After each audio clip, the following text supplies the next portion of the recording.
What's up, gamers? Welcome to quite possibly the most anticipated video in the year of 2026. Critics have been asking for it, begging for it. You know, I'm not gonna name these critics. You know, I'm not gonna do that to them. But I'm just saying, like, people have been asking, okay? So, finally, welcome to Sarah's Declassified Vet Med Year 1 Survival Guide. If you're new here, fucking hello. I'm Sarah. I just finished my first year of vet school at Kansas State University. So basically, I'm an expert on things, I'm pretty sure. But this is just a list of things that, like, people told me, some of these things. People told me, and I said, yeah, cool, whatever, and I didn't pay attention to that. So, I'm making this in the hopes that someone will take these messages to heart. Listen to what people tell you when you ask them, hey, what the fuck do I do about vet school? Listen to what they say. Otherwise, you're gonna end up like me, jaded, sad, upset, wearing Bucky's pajama pants on a Sunday. You know, how did we get here? Here's my cat. This is our TA. If you know, you know. She's the TA of our class. Okay, starting off very strong. Number one, grades do not matter. They don't.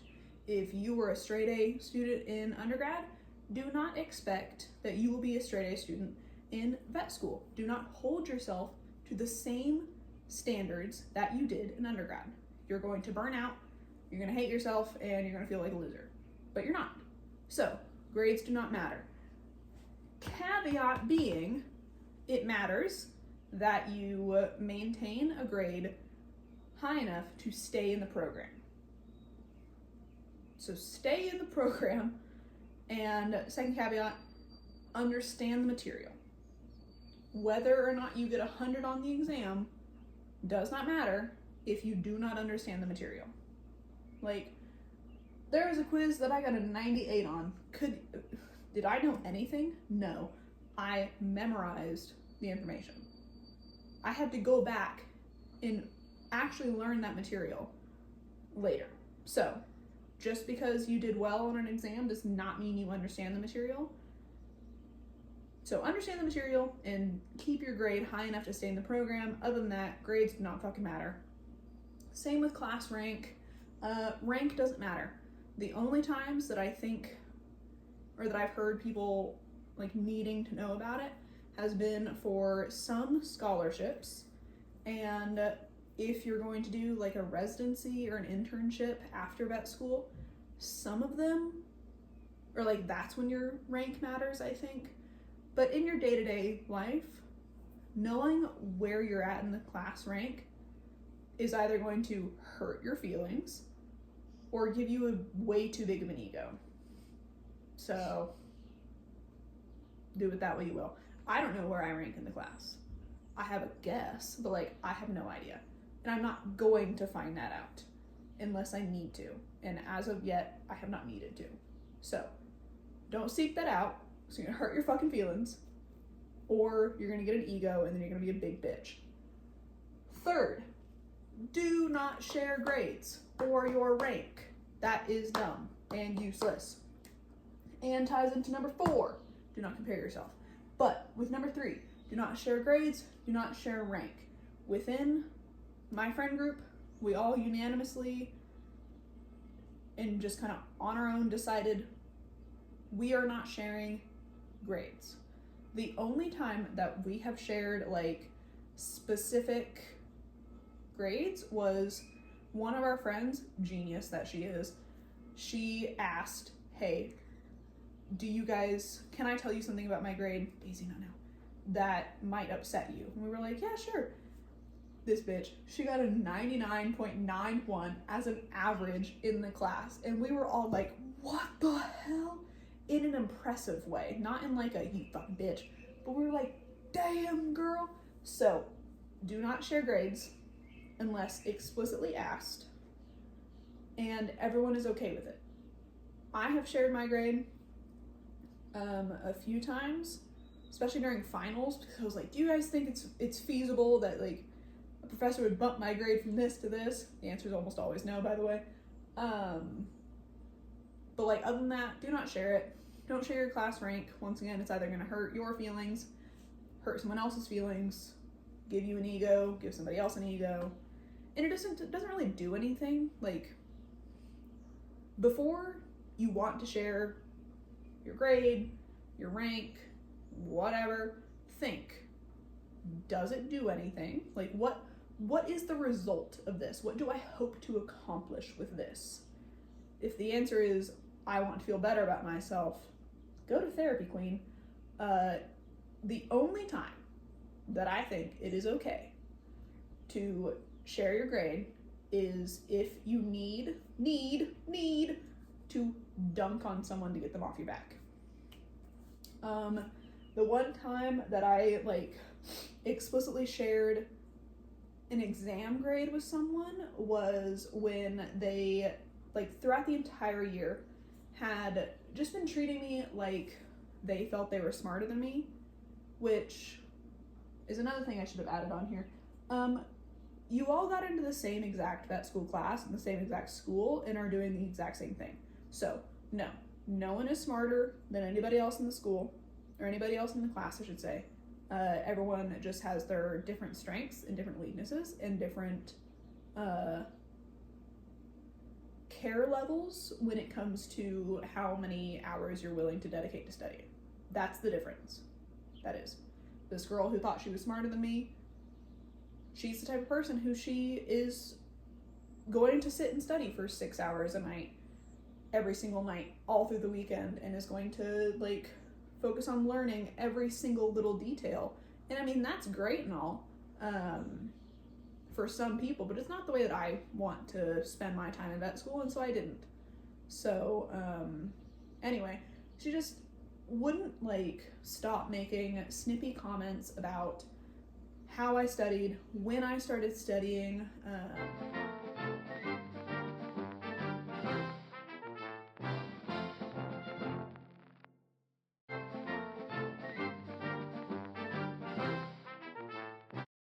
Whenever like I got something right and she got it wrong, she'd be like, oh, well, good for you. And so finally I was like, yeah, it is good for me. I got 103 on this exam. Do you want to shut up, or do you want to keep arguing? Because I got everything right, including bonus points. So maybe shut your fucking mouth. The only time, all that to say, clearly I'm still very heated about that. The only time it is acceptable to share grades or rank is when you need to fucking dunk on someone to get them off your back. But if you're gonna dunk, you need to know for sure you did better than them on the exam. I know I did better because I got everything right and bonus points. So like, who's gonna beat that? No one. So know you did better, or know that you know the material better. Whether or not you got a better grade, you need to be so confident in your knowledge of the concepts and of the material that you can dunk on somebody. If you're not either of those things, do not do it. Number 4, do not compare yourself to other people. Like I said, you all got into the exact same vet school class. Whether or not like you guys have the exact same grade average or exact same like clinical experience, like research experience, whatever, it doesn't matter. It doesn't matter. You all guys all got in. Most of you guys are gonna graduate. It doesn't fucking matter. So shut your mouth. That is a very, all that to say, that's very hard to do. Daisy. The TA is being restrained currently because my filming setup is incredibly high tech. In case you were wondering, it is 2 yoga blocks and then a brass chicken that my phone is being propped up onto. So the TA is trying to rub her face on the yoga blocks and is trying to disrupt the video. So the TA is being restrained with pets right now. Anyway, so you can say all day, don't compare yourself to someone, don't compare yourself to someone. You're going to. You're just going to. It's natural. You're gonna feel like an idiot some days, most days. And you're gonna have the thought, well, they're just so much smarter than me, and you know, they're just more dedicated than me, they study harder than me, I should do this, I shouldn't do this, blah, blah, blah, blah. Shut up. Whenever you have those thoughts, what I tell myself is, first off, get a grip, okay? Get a grip. 2, it's not that deep. Like, it's not, you know? So, relax, get a grip, it's not that deep. And 3, you are in the exact same class. So, clearly, you were deemed worthy enough to be in the same class as someone that you think is so much smarter than you. So they're not that much smarter than you because they're in the exact same class in the exact same school. So that's all I'll say. But don't compare yourself to someone. The only time that I think that you should deliberately compare yourself to someone is if you are trying to figure out a better way to do something. For example, starting vet school, I did not know how to study. I didn't really study in undergrad. So going into school, I didn't know how to study. And I was spending way too much time and I wasn't doing very well on exams. And so I asked my friend who studies very efficiently. So I asked her, I was like, can you just like, how do you study? Like, I do this, I don't think it's working, but I don't know what else to do. So in that moment, we did compare, like, here's what she does. I tried it out and I was like, I don't really think that works for me. Like, what else do you do? So you can compare to find out how you study best and to learn, but you cannot do it in a way where it's going to hurt you or hurt someone else. So that's number 4, don't compare yourself. Number 5, learn how and where you study best. I was always told, and I don't, like, I mean, I get it, but also I don't. I was always told that in vet school, you have to study with other people or you have to study collaboratively, otherwise you will not retain the information and you will just not learn as well. And I am very sure that is true to some people. However, that is not true to me. But because I didn't know how to study and that's what I'd been told, I was like, oh, okay, I guess I'll just go to the library with my friends and we will all collaboratively study. But that didn't do anything for me. It made things worse for me, honestly. So what I learned works best for me is I study on the weekends at home, usually on this couch. I tried to study in, or like at a desk with a chair and, you know, whatever. The issue is the TA, Daisy, my cat, is just a little bit needy. So anytime I'd be at the desk chair, she would want to sit in my lap, but she doesn't like to sit in my lap when I'm on a chair. So she would come, she'd bother me, I'd pick her up, put her on my lap, she would hate it, so I'd put her down. Then we would just repeat that cycle like every 10 minutes and I was getting nothing done because I was getting really frustrated and eventually be like, okay, fuck it, I'll just go to bed. Which is not great. So I conceded, and now whenever I study, I come out to the living room, I sit on the couch, I hunch over my iPad, or I sit on the floor and I write on the whiteboard or like whatever, so that the cat can be near me. And I am significantly more productive at home as long as I take my ADHD medication. If you have ADHD and you are not able to function after a certain time in the day, you need to be able to function after a certain time in the day, talk to your doctor. So I study at home with my whiteboard, and then on Sundays I go to the vet school and I find, like, I always go to the same place and I study and work from like 9 to 5 or until I'm done and bored, and then I come home. That works for me. The TA might get fired. So also, she's 16 years old. She's still pulling shit like this. We're back from our intermission where the TA did in fact knock over the filming setup. So that's cool. Her pay will be getting docked. And I would just like the record to state that she is a 16-year-old arthritic cat who still has enough energy and attitude to knock over a couple of yoga blocks.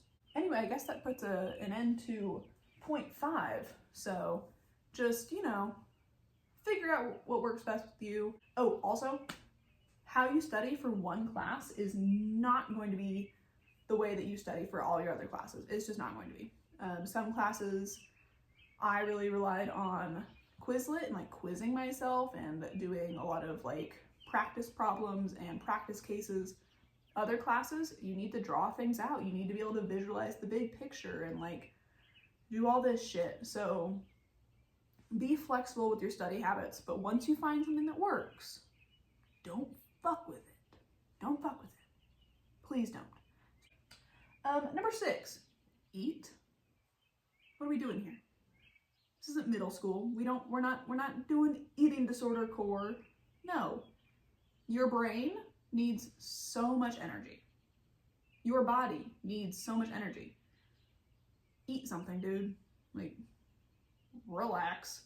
And I'm gonna say that as someone who literally has an eating disorder. Eat breakfast, eat lunch, eat dinner.